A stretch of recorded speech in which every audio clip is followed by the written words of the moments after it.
కొన్ని ఆహార పదార్థాలు ఉంటాయి. ఇలాంటి వాటిని రోజు తిన్నా కానీ అన్నంలాగా విసుగు అనిపించదు.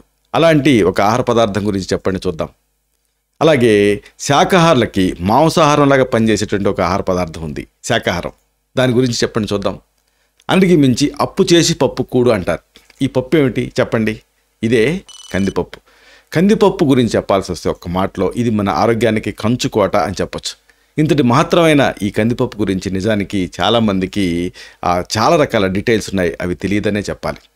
ఈ ఆరోగ్య సమాచారాన్ని, అలాగే కందిపప్పుతోటి మీరు తగ్గించుకోగలిగేటువంటి సమస్యల్ని, కందిపప్పు ప్రత్యేకతల్ని, ఈ మొత్తం సమాచారాన్ని ఈ వీడియోలో మనం వివరంగా తెలుసుకుందాం. మిత్రులారా నమస్కారం, నేను మీ డాక్టర్ చిరుమామిళ్ళ మురళీ మనోహర్. ఈ వీడియోలో మనం చాలా ముఖ్యమైనటువంటి విషయాన్ని, అందరికీ అవసరమైన విషయాన్ని మనం తెలుసుకోబోతున్నాం. కందిపప్పు ఆరోగ్యానికి ఒక కంచుకోట. ఈ కంచుకోటలాగా పనిచేసేటువంటి కందిపప్పు గురించి సమగ్రంగా మనం తెలుసుకుందాం. నిజానికి కందిపప్పు గురించి మన తెలుగు వాళ్ళకి చెప్పడం అంటే సాహసమే. ఎందుకంటే కందిపప్పు తెలియని గృహిణులు ఉండరు, అలాగే తెలుగు వాళ్ళు ఉండరు. మాంసాహారులకి శాకాహారులకి కూడా నోరూరుస్తుంది ఇది. అంటే కేవలం శాకాహారులకి కాదు, మాంసాహారులకు కూడా ఇది ఇష్టమే, బలాన్ని కూడా ఇస్తుంది ఇలాంటి ఈ కందిపప్పు. కందిపప్పు నిజానికి సింబి ధాన్య రాశికి సంబంధించింది. ధాన్యం అంటే ఏమిటంటే మనం మెయింటైన్ చేసేది. అంటే చేతే అన్నాదిభిహి అంటారు కదా, అంటే శరీరాన్ని వృద్ధి పొందించే వాటిని ఆ ధాన్య వర్గంలో చెప్పారు. నిజానికి ఇది సింబి ధాన్య వర్గం. అయితే ఇప్పుడు పప్పు దినుసుల్లో దీన్ని వాడుతున్నారు. నిజానికి దీంట్లో చాలా వెరైటీస్ ఉంటాయి. ఎరుపు కందిపప్పు, అలాగే పచ్చ కందిపప్పు, ఇలాగ చాలా రకాలు. అయితే పసుపు కందిపప్పు శ్రేష్టమైంది.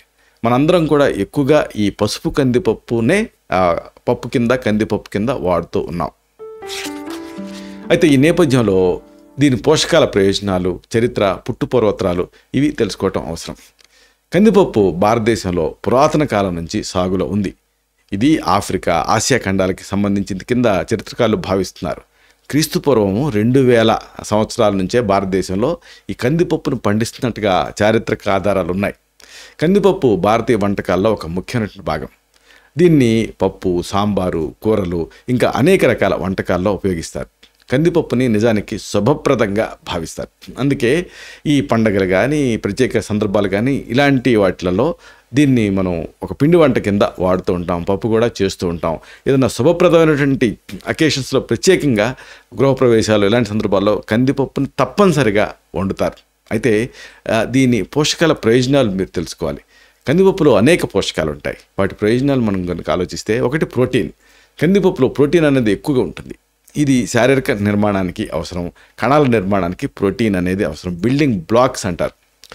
ఇది శరీరానికి మరమ్మతుకి సహాయపడుతుంది. చాలామంది దెబ్బగా తగిలినప్పుడు చీము పడుతుందని కందిపప్పు తినరు, ఎల్లోగా ఉంటుంది కాబట్టి. కానీ నిజానికి అలాంటి దెబ్బ తగ్గాలంటే ఆ మరమ్మతుకి కందిపప్పు అవసరం. అలాగే కండరాల అభివృద్ధికి కూడా ప్రోటీన్ అనేది చాలా అవసరం. ఆ ప్రోటీన్ కందిపప్పులో ఉంటుంది. అలాగే ఇంకొక ప్రయోజనం ఏంటంటే దీనికి ఫైబర్ ఉంటుంది దీంట్లో. మామూలుగా మీరు ఏదన్నా ఒక ప్రోటీన్ సంబంధమైనటువంటి మాంసాహారం తీసుకొని ఫైబర్లు ఉండవు. కానీ ఈ పప్పు ప్రత్యేకత ఏంటంటే ఫైబర్ కూడా ఉంటుంది. ఈ ఫైబరు పుష్కలంగా ఉంటుంది. పైగా ఇది జీర్ణక్రియకి సహాయపడుతుంది, మలబద్ధకం సమస్యను తగ్గిస్తుంది, రక్తంలో చక్కెర స్థాయిని కూడా నియంత్రించడానికి ఫైబర్ అనేది సహాయపడుతుంది. అలాగే ఇంకొక అమేజింగ్ విషయం ఏంటంటే ఐరన్ ఉంటుంది. ఇది సమృద్ధిగా ఉంటుంది. ఇది రక్తహీనతను నివారిస్తుంది. శరీరానికి ఆక్సిజన్ సరఫరా చేయడానికి ఈ ఐరన్ అనేది ముఖ్యమైన పాత్ర పోషిస్తుంది, మీకు తెలిసిందే. అలాగే ఇంకా అమేజింగ్ విషయం ఏంటంటే ఫోలేట్ ఉంటుంది. ఈ కందిపప్పులో ఉండేటువంటి ఫోలేట్ శరీరానికి చాలా అవసరం. మెయిన్గా గర్భిణీ స్త్రీలకి చాలా అవసరం. ఈ ఫోలేట్ అనేది ఆ శిశువుల నాడీ వ్యవస్థ అభివృద్ధికి సహాయపడుతుంది. అంటే నర్వస్ సిస్టమ్ డెవలప్మెంట్కి అవసరం ఫోలేట్ అనేది. అంతేనా, మెగ్నీషియం, పొటాషియం కూడా కందిపప్పులో ఉంటాయి. ఈ మెగ్నీషియం కానీ, పొటాషియం కానీ, ఇలాంటి ఖనిజాలు సమృద్ధిగా ఉంటాయి కాబట్టి, పొటాషియం ఉంటుంది మెయిన్గా కాబట్టి రక్తపోటుని నియంత్రించడానికి సహాయపడుతుంది. అలాగే గుండె ఆరోగ్యానికి ఇది సహాయపడుతుంది. ఇక అతి ముఖ్యమైనది ఏంటంటే దీని ఔషధ ఉపయోగాలు, అలాగే ప్రయోజనాలు. వీటిని తెలుసుకుంటే మీరు ఆశ్చర్యపోతారు. కందిపప్పు ఆరోగ్యానికి ఎంతో మేలు చేస్తుంది. ఏదో రోజువారీగా ఆహారంగా మీరు వాడుకుంటూ ఉండొచ్చు. మాంసాహారం తినని వాళ్ళకి ఇది గొప్ప పోషకాహారం కింద ఉపయోగపడుతూ ఉంటుంది. అది కూడా చాలామందికి తెలిసిందే. కందిపప్పు పైత్య లోపాలని పోగొడుతుంది, అలాగే విషాన్ని హరిస్తుంది, కఫం ఇంకా పైత్య వ్యాధుల్ని తగ్గిస్తుంది, అన్నిటికీ మించి ఆకలిని పుట్టిస్తుంది, శరీరాన్ని బలపరుస్తుంది, కండపుష్టిని కలిగిస్తుంది. కందిపప్పులో అనేక ఔషధ గుణాలు ఉన్నాయి. వీటిని వరుసగా మనం తెలుసుకుందాం. ఒకటి మధుమేహం, ప్రపంచవ్యాప్తంగా భయపెడుతున్న సమస్య. ఇలాంటి డయాబెటీస్కి ఇది ఒక మంచి ఆహారం. ఎందుకంటే చూడండి, మీరు అన్నం తిన్నారనుకోండి, దాంట్లో గ్లైసిమిక్ ఇండెక్స్ ఎక్కువ, పిండి పదార్థం కాబట్టి షుగర్ పెరిగిపోతుంది. కడుపు నిండాలి, అదే సమయంలో షుగర్ పెరగకూడదు అంటే ఆప్షన్ ఏంటంటే పప్పు ధాన్యాలు. కందిపప్పు రక్తంలో చక్కెర స్థాయిని నియంత్రిస్తూ ఉంటుంది. కందిపప్పులో ఫైబర్ ఎక్కువ ఉంటుంది చెప్పుకున్నట్టుగా. ఇది చక్కెరని నెమ్మదిగా విడుదలయ్యేలాగా చేస్తుంది. డయాబెటీస్ ఉన్న వాళ్ళకి కందిపప్పు చాలా మంచిది. అంతేనా, ఇది గుండె ఆరోగ్యాన్ని కూడా మెరుగుపరుస్తుంది కందిపప్పు అనేది. కందిపప్పు గుండె ఆరోగ్యానికి ఎలా మేలు చేస్తుంది అంటే దీంట్లో పొటాషియం ఉంటుంది, మెగ్నీషియం కూడా ఉంటుంది. ఇవి ఏం చేస్తాయి, రక్తపోటుని తగ్గిస్తాయి. పొటాషియం ఎలా తగ్గిస్తుంది అంటే డయూటిక్లా పనిచేస్తుంది, అంటే మూత్రాన్ని జారీ చేస్తుంది. ఆ శరీరంలో అప్పుడు లోడ్ తగ్గుతుంది, ఆ పోటు తగ్గుతుంది, రక్తపోటు అనేది. కాబట్టి గుండె జబ్బుల ప్రమాదాన్ని ఇది తగ్గిస్తుంది. ఇంకొక అమేజింగ్ విషయం ఏంటంటే పప్పు తింటే పప్పు శుద్ధ అని లావుగా ఉండేవాళ్ళని చెప్తూ ఉంటారు, కానీ నిజానికి బరువు తగ్గడానికి కందిపప్పు సహాయపడుతుంది. వినడానికి మీకు ఆశ్చర్యంగా ఉండొచ్చు, కానీ ఇది నిజం. కందిపప్పు బరువు తగ్గడానికి ఎలా సహాయపడుతుంది అంటే దీంట్లో మెయిన్గా ప్రోటీన్ ఉంటుంది. చూడండి, కార్బోహైడ్రేట్ బరువు ఎక్కేలా చేస్తుంది కానీ ప్రోటీన్ కాదు. అలాగే ఫైబర్ కూడా ఉంటుంది. ప్రోటీన్, ఫైబర్ ఉండటం అనేది అమేజింగ్ విషయం. ఇవి కడుపు నిండిన భావన కలిగిస్తాయి. కాబట్టి బింజ్ ఈటింగ్ ఉండదు, ఎక్కువ ఆహారం తినకుండా ఇవి నియంత్రిస్తూ ఉంటాయి. ఇక అతి ముఖ్యమైనది ఏంటంటే ఇది రోగనిరోధక శక్తిని కందిపప్పు పెంచుతుంది. ఇది ఒక అమేజింగ్ విషయం. కందిపప్పు ఇమ్యూనిటీకి సహాయపడుతుంది. ఎందుకంటే దీంట్లో విటమిన్లు, ఖనిజాలు పుష్కలంగా ఉంటాయి. ఇవి శరీరాన్ని వ్యాధుల నుంచి కాపాడతాయి. ఇవన్నీ ఒక ఎత్తు అయితే దీని గురించి మెయిన్గా చెప్పాల్సింది బలహీనత, అలాగే కండపుష్టి లేకపోవటం. ఇలాంటి సందర్భాల్లో ఇది ఉపయోగపడుతుంది. కందిపప్పుని నెయ్యితో కలిపి అన్నంతో తింటే అద్భుతమైనటువంటి రుచి ఉంటుంది. రుచేనా అంటే శరీరం దీంతో బలంగా కూడా తయారవుతుంది. ఒక మంచి కాంబినేషన్ ఇది. దీంతో కండ పుష్టి కలుగుతుంది. చాలామంది పేషెంట్స్ డాక్టర్ గారు ఏదైనా బలమైనటువంటి టానిక్ రాయండి, చాలా ఎంత ఖరీదైనా సరే కొంటాను అంటూ ఉంటారు. కానీ ఖరీదైనటువంటి టానిక్ల కంటే, ఖరీదైన గొప్ప మందుల కంటే కూడా చాలా గొప్పగా ఇది పనిచేస్తుంది. కాంబినేషన్ అనేది కందిపప్పు, నెయ్యి, అన్నం చాలా గొప్ప కాంబినేషను. పూచిక పూలలాగా బాగా సన్నగా ఉండేవాడైనా సరే నిశ్చయంగా దీంతో ఈ కాంబినేషన్తో లావు అవుతారు. మెయిన్గా పిల్లలకి కందిపప్పు, నెయ్యి కలిపి అన్నంతో పెడుతుంటే బలంగా ఆరోగ్యంగా ఎదుగుతారు. పెద్దవాళ్ళు కూడా తినడానికి ఈ కాంబినేషన్ తినొచ్చు. కందిపప్పు, నెయ్యి కలిపి తినొచ్చు. ఇక గాయాలు, దెబ్బలు, వ్రణాలు ఇలాంటివి మానటానికి కూడా ఇది సహాయపడుతుంది. చెప్పుకున్నట్టుగా చాలామంది చీము పడుతుందని మానేస్తుంటారు, కానీ చాలా అవసరం ఏదైనా గాయమైనప్పుడు. మెయిన్గా ఇంటర్నల్గా తీసుకోవడంతో పాటుగా కంది ఆకు ఉంటుంది. ఈ కషాయంతో అంటే ఆకుని తెచ్చి చిన్నగా తుంపి కొద్దిగా దంచి బరగ్గా నీళ్ళకి వేసి మరిగించి కషాయం తయారు చేసి ఆ కషాయంతో గాయాలని, పుండని కడగాలి రోజుకి 3 సార్లు. ఇలా చేస్తూ ఉంటే ఇది త్వరగా మానటానికి ఇది సహాయపడుతుంది. ఇక జీర్ణ జ్వరాలు, పురాణ జ్వరాలు, దంతవ్యాధులు వీటిలలో కూడా ఇది సహాయపడుతుంది.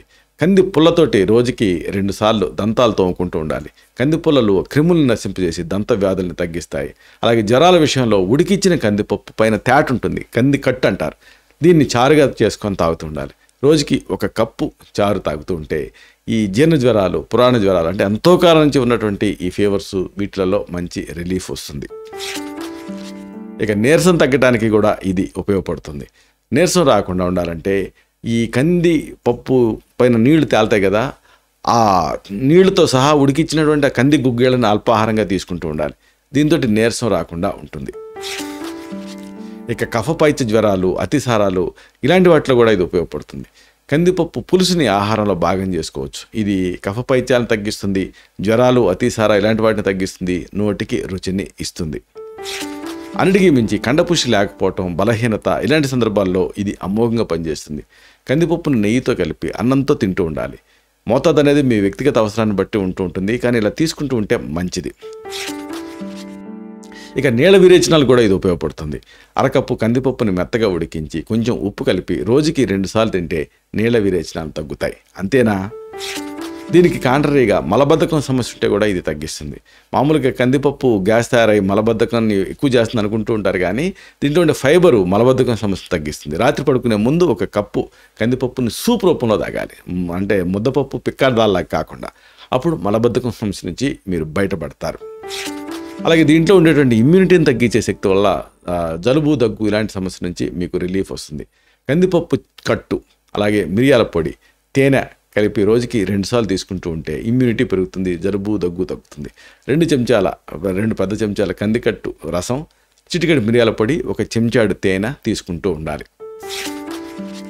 ఇక కీళ్ళ నొప్పుల్లో కూడా ఇది కందిపప్పు అనేది మీకు ఉపయోగపడుతుంది.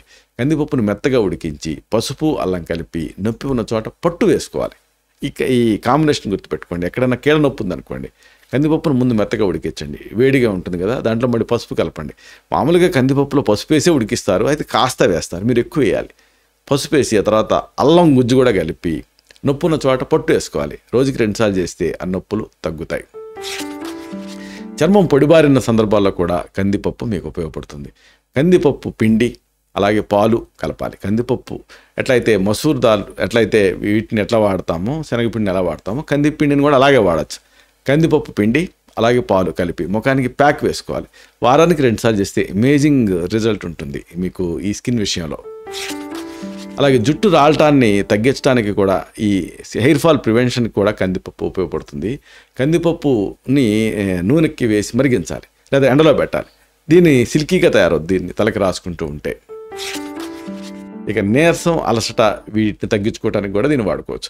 1 గ్లాస్ కందిపప్పు సూప్కి కొంచెం నిమ్మరసం, ఉప్పు కలిపి తాగుతూ ఉండాలి. రోజుకి ఒకసారి తీసుకుంటూ ఉంటే ఆ నీరసం కానీ అలసట కానీ ఇలాంటివి తగ్గుతాయి.